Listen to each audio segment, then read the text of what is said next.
Hello, my name is Savranskaya. I work as Director of Russia Programs at the National Security Archive at George Washington University in Washington, D.C. I am a graduate of Moscow State University and also of Emory University. And in the last 25 years, about every single summer, I go to Moscow and work in various Russian archives. And I would like to talk to you about research opportunities in the Russian archives. Contrary to what you probably heard, now is the best time to work at the Russian archives. There are new documents, new releases, and even the conditions of work in the archives are now much more comfortable than they used to be. So first of all, I would like to talk to you about the biggest and probably most important Russian Federal Archive, GARF, the State Archive of the Russian Federation. This archive really is a gold mine for people who would like to study Russian history, Soviet history of the 20th century, and even very recent periods, such as the 1990s. I highly recommend that you visit the archive. It actually reopened after being closed for coronavirus for several months. It now reopened again. And when we all can travel, we definitely should go there in person. But before we go there in person, we should try to do a search in the fonts of GARF, and I will show you how to do it. It is very easy, and GARF has a search instrument that you can use, which is really the best of all the Russian archives. Once you get to know it, it's easy to use, very informative, and it allows you to save the results of your search in your own personal notebook, digital. So let's go, let's share the screen and go to the website of the GARF archive. And I am not going actually to the archive website itself right now. I am going to the slides that you can also see as an attachment to my presentation. So right here you see the main sign, the site of GARF, and on the right-hand side, you see the exhibition, the new exhibition that GARF organized. And this is something that's very important to mention too. Every year, GARF, together with other Russian archives, organizes big document exhibitions that are thematic. This year, it is Stalin, Churchill, and Roosevelt, Совместная борьба с нацизмом, collective struggle against the Nazism. And usually when these archival exhibitions are organized, you can go see a lot of photographs. It's in the main building of GARF archive, metro station Frunzenskaya, close to Novodevichy Monastery. When you're there, definitely make sure you go there in person, but here you can go on the site of this exhibition and see many of the documents and photographic collections. So, as I said, the GARF itself is the main state archive. It collects documents from the main legislative and executive organs of the Soviet and the Russian government. We will start with looking at the documents, just at the list of documents fonts. Fonts are the biggest collections. All the documents in the archive are organized by the fonts. GARF has endless fonts, as you can see. You can look at the fonts of the Soviet period. You can look at the fonts of the Russian Federation. You can look at the collections of judicial organs. And the best thing about GARF, as I said, is their excellent search engine. where you can search by term, by date, by term. And you can see here, you can either search where it says poisk, save the results of your search in your working notebook, рабочий блокнот, or what I often do, I go into the list of fonts and then go inside and look at the описи and look at the document lists. It really is worth doing sometimes, because the search functions sometimes would not show up all the results, all the documents that they have on a particular subject or particular individual you're reading about. So I highly recommend going into the описи themselves and just studying the описи. Let me talk to you a little bit about my favorite fonts in Garv. You can see here, then you can see the fonts on Russian history of the 19th and 20th century. You can see fonts on history of the Russian Federation within the Soviet Union. You can see fonts on the history of the USSR, fonts of white movement and emigration, and fonts about the history of the Russian Federation, that is the independent Russia after the dissolution of the Soviet Union. This is an example of a font. This is if you use the list, the previous list of fonts, and went into the fonts of federal organs of executive power of the Russian Federation and wanted to see the fonts of the government of Russian Federation. This is font 10,200, the government of the Russian Federation.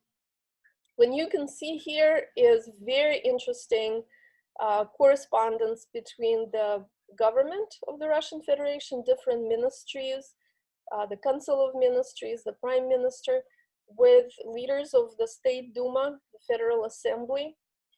You can see correspondence with the presidents. You can see all kinds of memos between the ministries and Duma committees that were prepared on request of the Duma committees. So this is just an example of what you would see if you went to look at particular описи, and you can see, then you can browse the documents in chronological and alphabet order. Now, this is an example of one of my favorite kinds of documents. If you looked at the font of the Supreme Soviet of the Russian Federation, the Supreme Soviet of the Russian Federation is the font that goes up through 1993, when the Supreme Soviet became Duma, changed the name, and the institution itself changed. So this font is number 10,026, and one of my favorite types of documents here would be слушания, or hearings. You would go even looking for hearings on a specific issue. You could search for hearings and then the particular term. Here, for example, is a stenogram, a transcript of the hearing where Minister of Defense Pavel Grachev was invited to testify before Duma on March 9, 1993. And he is testifying here about the situation in Chechnya, and especially about the allegations that the Russian army intentionally or unintentionally or for corrupt reasons left some weapons in Chechnya that now the rebels were using against the federal forces. So this is one example. Like I said, hearings are very informative. Some of the hearings materials come from closed hearings, but most of the hearings transcripts have never been published. It really is a wealth of knowledge about the late 1980s and early 90s. Then we will go to another one of my favorite fonts in the GARF collection. This is font 10,100. This is the font of the Federal Assembly of the Russian Federation. This is the collection of documents relating to Duma activity. Here again, you see all kinds of hearings on various subjects, such subjects as the war in Chechnya, non-proliferation of weapons of mass destruction, chemical and biological weapons, relations with CIS countries, relations with foreign countries, NATO expansion, ratification of START II treaty. And also, as you can see, this document is an information memo from the Foreign Ministry to the Speaker of the Duma. And here we have information about the meeting between Kozyrev, Foreign Minister of Russian Federation, with the President of Serbia, Slobodan Milosevic, in Belgrade. This particular font, 10,100, the font of Duma, has a great collection of documents on the war in former Yugoslavia and the Russian participation in the peacekeeping operations. So if you're interested in this subject, you definitely need to consult this particular font. Let's move to the next font that I like to work with very much. And this is a font where you can find documents from much earlier time. This is font R5446. It is the font of the Council of Ministers. This font is really enormous and has so many separate finding aids.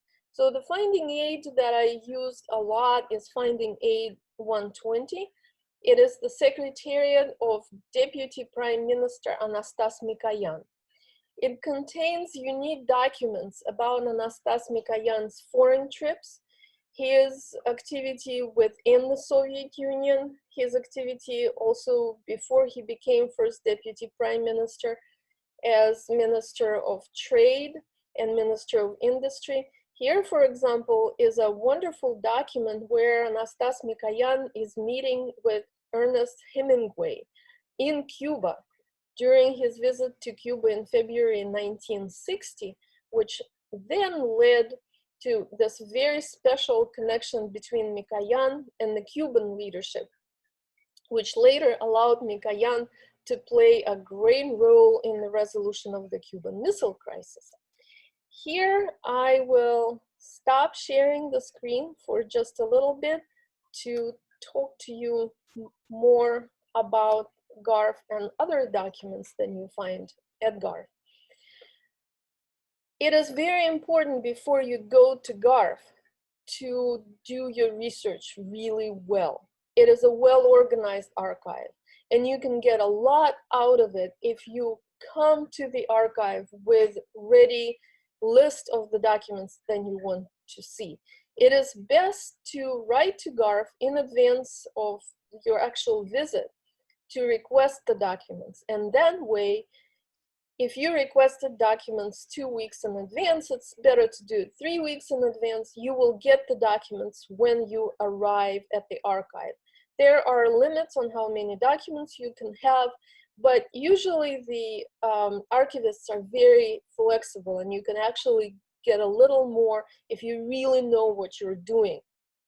And you will never be in a situation when you are sitting there without documents. Usually you will be sitting with your table just overloaded with thick, big files of documents.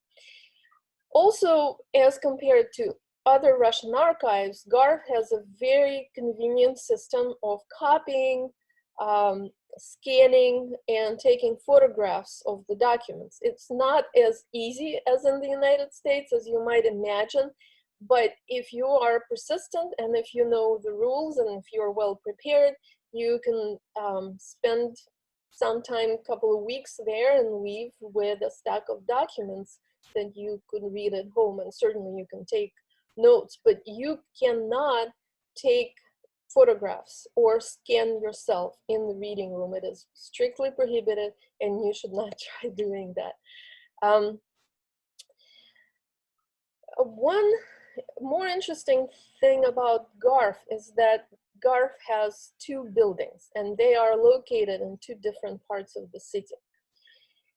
You will find, when you look for the files, you would need to first ask an archivist where particular documents are located.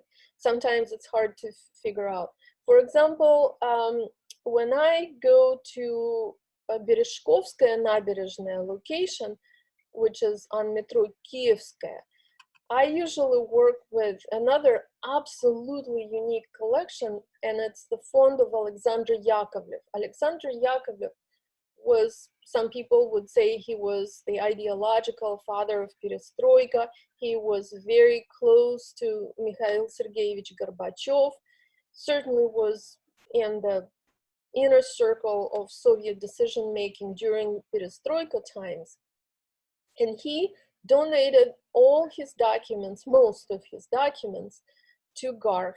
There is a special extensive collection that includes Alexander Yakovlev's memos and his memoranda of conversations with various foreign leaders, and his memoranda from his trips abroad. And that is the fund number 10,063. As I said, this fund is located not in the main GARF building. It is located in the building on Berezhkovskaya Naberezhnaya. I would like to conclude the part of talking about GARF. You can find more information in the attached page of resources and in my slideshow. Or you could contact me at the National Security Archive if you have any questions. Once again, let me emphasize that the State Archive of the Russian Federation is a real gold mine. And once you learn how to work there, you will be able to dive so deeply into the Russian history of the 20th century. If you cannot travel there now for obvious reasons, you still should do extensive research in their search mechanism and be ready to jump in whenever the archive reopens. And the next archive I would like to talk to, my favorite place to work in Moscow, is the Gorbachev Foundation. My own subject that I work on most of the time is the end of the Cold War, the US, Soviet, and the US-Russian relations in the late 1980s, early 1990s. And for me, the years of perestroika, the transformation of the world, was really the formative time of my life. And so for me, going to the Gorbachev Foundation every time is reliving those most interesting, most fulfilling years of my life. The Gorbachev Foundation is not a formal archive. It's an active socio-political organization. It's a private foundation. It's a non-profit organization that has an archive as a part of it, but it is not the main reason for its existence. However, the archive contains a unique collection on the history of the end of the Soviet Union and on the history of the end of the Cold War. The archive has an excellent electronic, fully digitized repository of documents. Unfortunately, it does not have any outside, any remote access or any remote finding aids. However, if you are on site, and you should always write in advance and ask for the opportunity to be able to work at the Gorbachev Foundation archive. But once you are on location, their electronic search system is excellent and very precise. And like I said, all the documents are digitized. So as compared to GARF, when you go to the Gorbachev Foundation, you do not work with the originals. In GARF, you work with the original documents or copies of documents. They're mostly on paper. Some of them are on microfilm, but most of them are on paper. Here at the Gorbachev Foundation, you will be working on the computer because all the documents have been digitized. And you could ask the archivist about copying the documents. They do not have an easy system of making copies, but it is also possible. And now I would like to go back to the screen share and talk to you about the Gorbachev Foundation archive. And so here we go.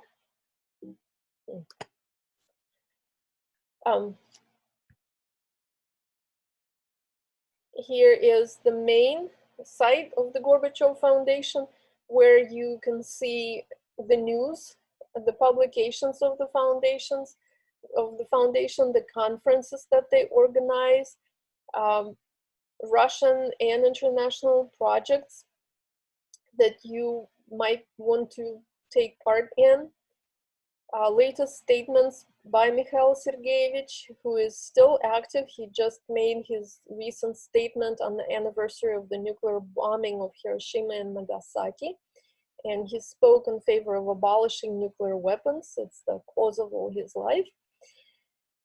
So I mentioned that the Gorbachev Foundation has an excellent digital collection of documents, but it is said but a fact that they do not have any remote access to these documents or finding aids.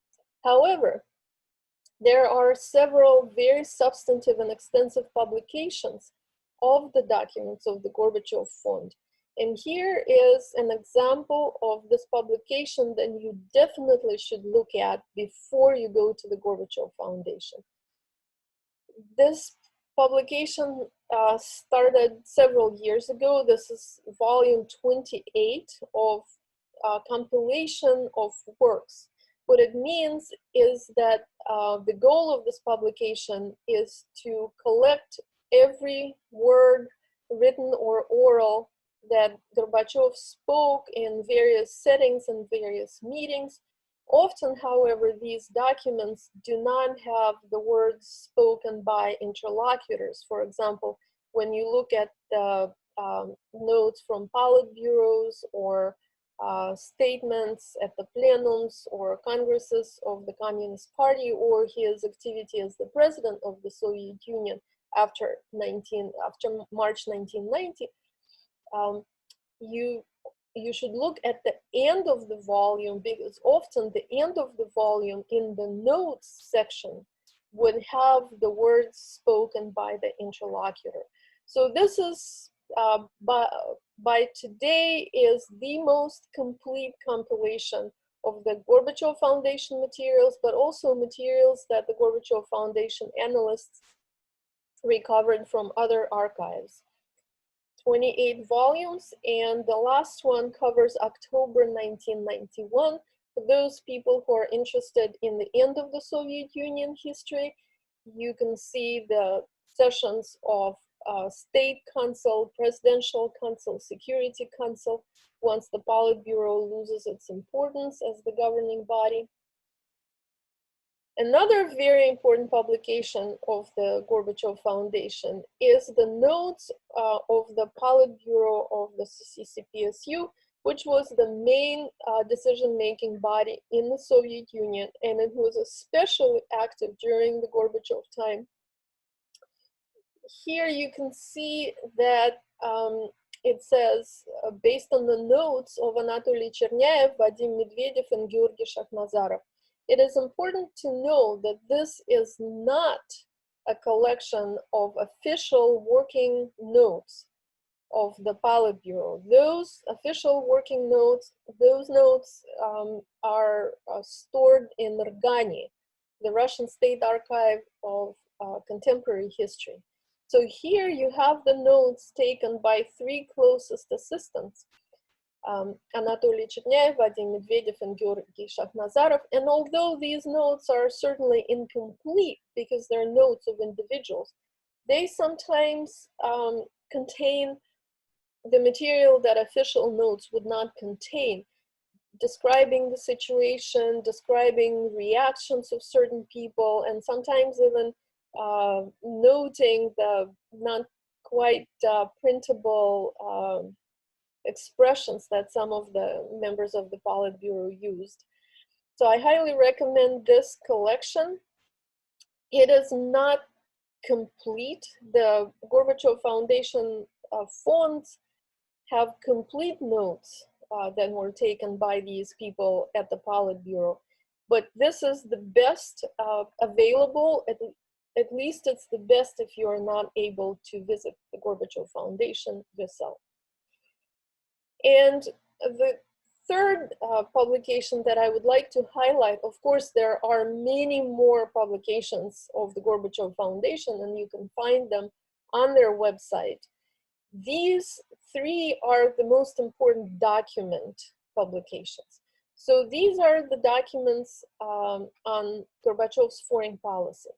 So here you have excerpts, unfortunately, only excerpts, not full texts of memcons, memoranda of conversations between Gorbachev and foreign leaders. And the book is very well organized by particular subjects and geographic regions. So if you were able to actually work in person at the Gorbachev Foundation, the foundation has full memcons of all these conversations because they wanted to publish this book as one volume. Certainly they could not publish all these documents in full, but if you have a chance to go to the foundation, you could request these conversations on the basis of what you found in this book. Once again, let me stop sharing for a little bit and just conclude my talk about the Gorbachev Foundation by saying, if you have a chance at all, you should take time and effort and visit the Gorbachev Foundation. The documents that they collected are so rich and so unique. You will see the memos of many of Gorbachev's advisors. You can see informational materials that Gorbachev received and read. You can see letters from foreign leaders. You can see letters from Soviet citizens. You can see very extensive photographic collection of the archive. They periodically organize exhibitions and present those incredible photos. And in the very end, I would like to express special thank you to the people at the foundation, but especially to Anatoly Sergeyevich Chernyaev, who was a real champion of access. He was the closest assistant to Gorbachev on foreign policy. And from day one of his work at the Gorbachev Foundation, he pushed for full access to these documents. And a lot of what we are able to see now at the Gorbachev Foundation, we can see thanks to Chernyaev's persistent efforts to open up, to show the documents, to allow students and scholars to use the documents at the Gorbachev Foundation. If you would like to hear more about the Russian archives where I worked, or if you need any specific assistance, you can always find me at the National Security Archive, and I hope I will talk to you more about the Russian documents collection at the National Security Archive at George Washington University. Thank you very much, and good luck with your research.